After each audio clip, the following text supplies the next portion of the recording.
QFM 96 welcomes Bill Burr, the great Bill Burr, coming to the Schottenstein Center on Thursday, May the 16th. Tickets on sale now, Ticketmaster.com. Now, Bill, earlier this morning, we heard the Netflix trailer for that Tom Brady roast. Being a Boston guy, I got to think they asked you to be a part of that, or no? Tom Brady roast. No, I didn't do that. I was editing a movie, so I couldn't do it when it happened, yeah. There's a lot of material with Tom Brady, I got to think. How? He's a gorgeous man with a beautiful wife. There's a lot. I tell you, there's a lot of roast material for the Indianapolis Colts. More so. Yes, that's true. The smear campaign they ran again. Those are the biggest cheats in the league, and they just did it's them. They're the ones doing it. Yeah. So I would have gone. I don't know what I would have made fun of his Uggs. He had that helmet haircut. Yeah. Well, the judo instructor with the ex-wife there. You could go there. And he said he's unroastable. Well, I mean, he's just selling the show. Yeah, no, I get it.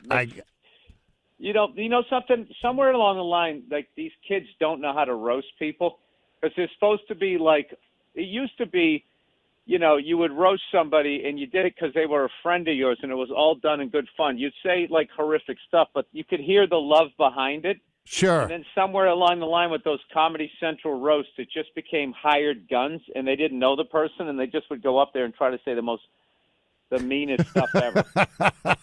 Like that, I don't want to name the joke, but there was one joke I just saw. It was just like, it's like that's not even funny. That's not even edgy. That's just... It's mean-spirited, yeah. It's just mean, yeah. Yeah. You make fun of somebody's dead spouse.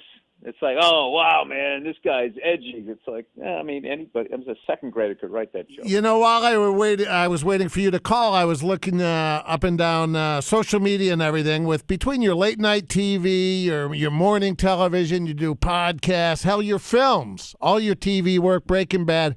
When you think back to your days working at here at the Funny Bone, does that seem like just kind of, well, that was yesterday, or does that seem like a lifetime ago? It seems like both. But Okay. I loved working the Funny Bone there, man. It was a great gig. Yeah. Dave Stroop had one of the great dry senses of humor of anybody I've ever met.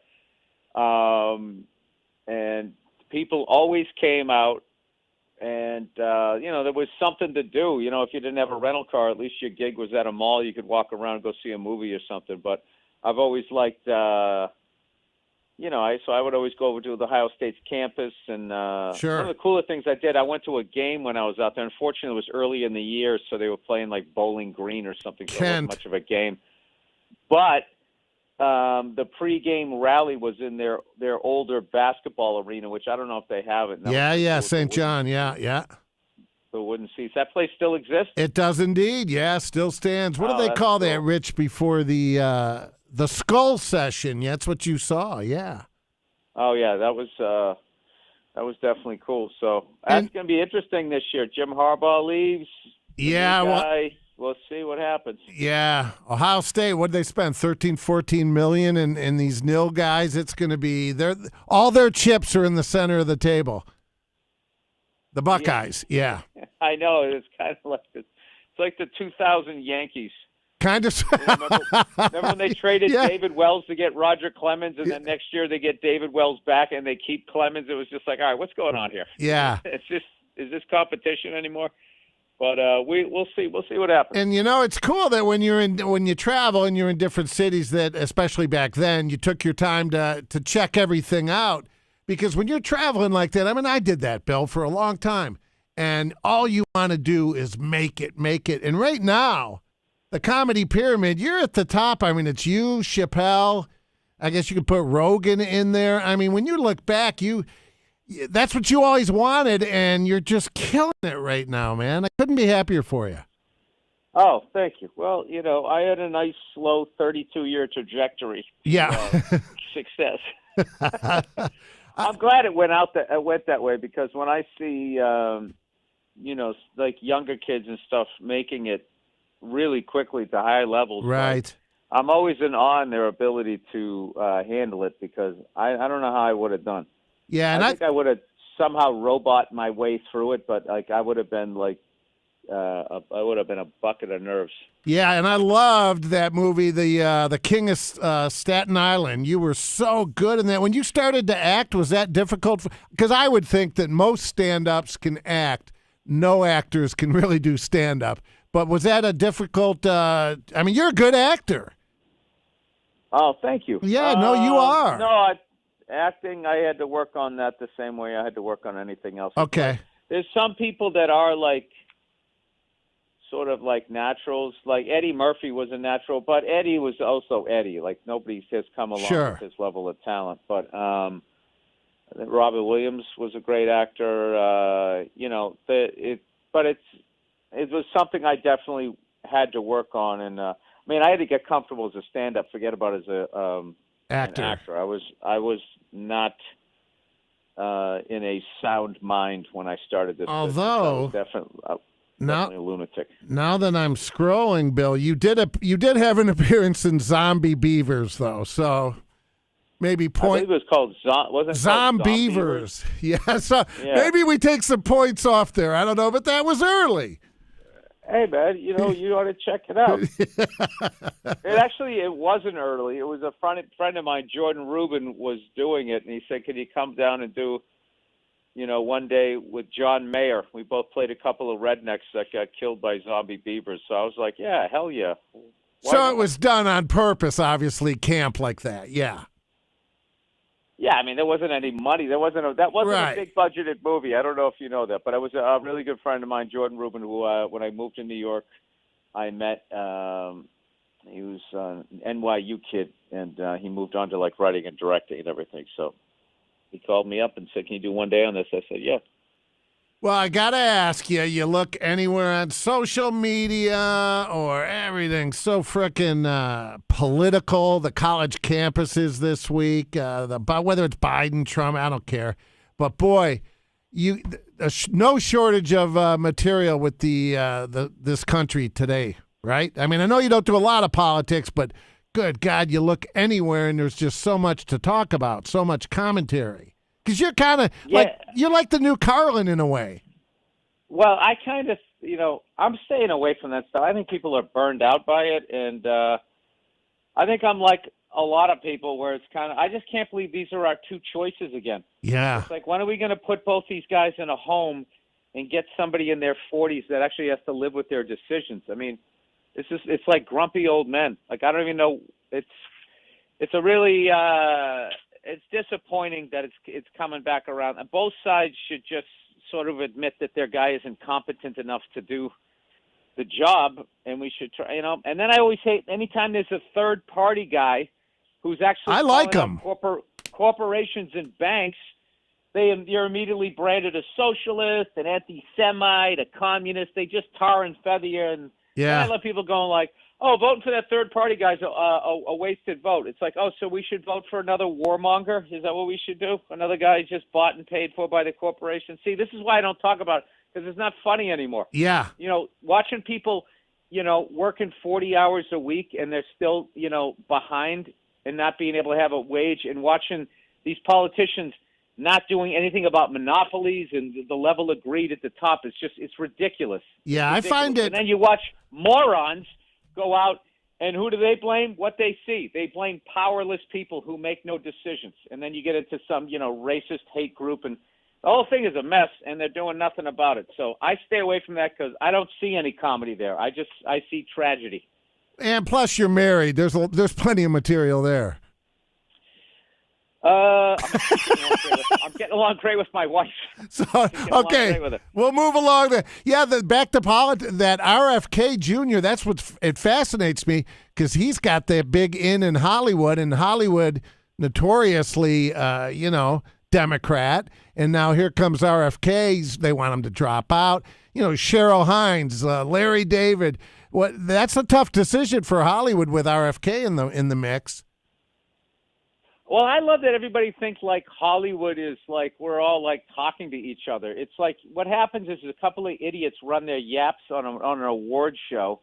Most people in Hollywood are smart enough to realize that, if you're on Law and Order, like people don't think who should be president. You know what I mean? It's like, But I do find it funny when people are like, these celebrities should shut up about politics, and then you go on their Facebook page, and that's all they're talking about. It's like, oh, but you as a teacher, you should know, or you as a plumber. It's like none of us, I find the whole subject too depressing. It is really, depressing. Get into. So that's what I'm talking about, though. In my act, though, I am talking about finally realizing that I had a level of sadness that I was just sort of ignoring, and it opened up this whole porthole of comedy, talking about how many men are actually sad and they're not even aware of it, and how the women in your life aren't aware of it because they've been told, give the guy a sandwich, treat him like a dog, he'll be happy. And the amount of guys walking around and just walking depressions, trying to find, I don't know. It is depressing, and you know what is really depressing is the social media thing, regardless of which platform you choose. And I kind of like Elon, but boy, that X, if you do that every day, you're an idiot, because it's just item after item that if you did that every day, you'd be in a deep depression. It's horrible what's out there. Yeah, I actually kind of backed off of Instagram, and now my addiction, I had a relapse. I kind of went back on it. Well, that's just a mall. I find my attention span is better when I don't scroll those videos. I was, my short-term memory, I was like, oh, my God, am I getting dementia? What's going on here? And then when I got off Instagram, it improved, noticeably. So I'm like, maybe I should get off that thing. Then I had a couple things happen to me, threw me into depression. So I was like, forget it. I'm smoking cigars this month, and I'm on Instagram. I actually bought that little handheld vacuum on Instagram. I fall for all those ads. Golf, training clubs. Everything on Instagram that they've sold is an absolute piece of junk. It really is. And they just have bots going, oh, my God, I bought it. It's incredible. And all my information is in there now. Yeah. Did you laugh this week when you saw the college courses? I think what did we say, Rich? 9, 10 different colleges, big schools offer the Taylor Swift. Are you on the Tay-Tay train, Bill Burr? Well, if you're talking about business, I mean, she's a hats off. Gangster. Agreed. And I have to tell you something, man. Agreed. The Live Nation and all that must be terrified of her. Because, all of these, they've been ripping us off forever. And if you say that, then you become difficult to work with. It's like, what do you mean, difficult to steal from? The stuff that the boss hog level of stuff, I would say the number one commandment that's broken every day is stealing. And these white-collar people get away with it because the law protects them. I had somebody rip me off, and then they came up with a BS cost report. And then they were only getting, they were negotiating down the level of money that they stole from me. Wow. And then I said to my lawyer, I go, just, you know what, tell them to keep that last bit. I'd rather go around town and say what a thief he is. And they go, be careful with that. And I said, why? And he said, because it's way easier to prove defamation of character than it is to prove that somebody stole from you. So right there, because they can just come up with a cost report and be like, and this pen costs $13,000? And my office was $900,000 and blah, blah, blah, blah. And they just whittle it down. Robber barons and right down to little scumbags are all protected with their stealing. And it really is amazing, as they said a long time ago. If you snatch a purse, you're going to jail. But if you steal hundreds of millions of dollars, I mean, you're going to pay a fine. It's unreal. It shouldn't be like that. There was a woman in Vietnam. She embezzled $6 billion. They're putting her to death. And I'm like, yes. I mean, provided she's guilty. Get it right. Yeah. I mean, that's at least put them in jail. These people just out there. It's crazy. And the fact that we have to be careful what we say because, otherwise there'll be child porn put on our laptops or something. What a weird time it is. And we knew New Year's Eve. Jeez, that escalated. Who the hell was going to do that? Well, no, that's the Department of Justice. They said half of Congress is afraid to speak up because that's what all of a sudden they'll have child porn on their laptop or on their phones, and then they're being blackmailed. I've been wearing a tinfoil hat lately. Yeah, I know. Well, I'll be my thing about this. I don't mind somebody controlling it. I don't mind somebody running it. I realize I'm not smart enough to do it. My question has always been like, at what point are you going to have enough control? What point are you going to have enough money? Yeah. These aren't things that I'm going to be talking about in my. It's going to be a funny show. It'll be funny. I think deep conversation this early in the morning. I think that Trudeau up in Canada, I do believe that Fidel Castro is his father. Wow, dude! I don't know what part of the internet you're on, but you might want to just maybe play a little tennis this weekend. Look it up. I'm telling you. Well, Bill, it's a pleasure. Going to be in town May the 16th. Can I just say something for your own little peace of mind here? Yes, help me. Yes. If there was this massive conspiracy to take over the world by a small group of people, they're not saying, okay, now that we've come up with the plan, let's put all that information out on the internet. All of this stuff is speculation, and I just love people that think that they're going to go on the internet where there's no rules of libel or slander, and somehow they're going to get some truthful answers. So just take it all with a giant tinfoil grain of salt. You're my dime store psychologist, Bill Burr. Hey, we're going to give away tickets. I've been there. Yeah, no, I read something, and I get it in my head, and yeah, for sure. Well, we're going to give away tickets. We've been giving them away all week long, and we'll see you May the 16th at the Shot. I think it's close to selling out, so you're looking good in Columbus, brother. Oh, thank you so much. I appreciate you helping me, and that was about the deepest conversation I've had at 8 in the morning in a while, so thank you. Thank you, Bill. See ya. Bye. All right, we'll see you.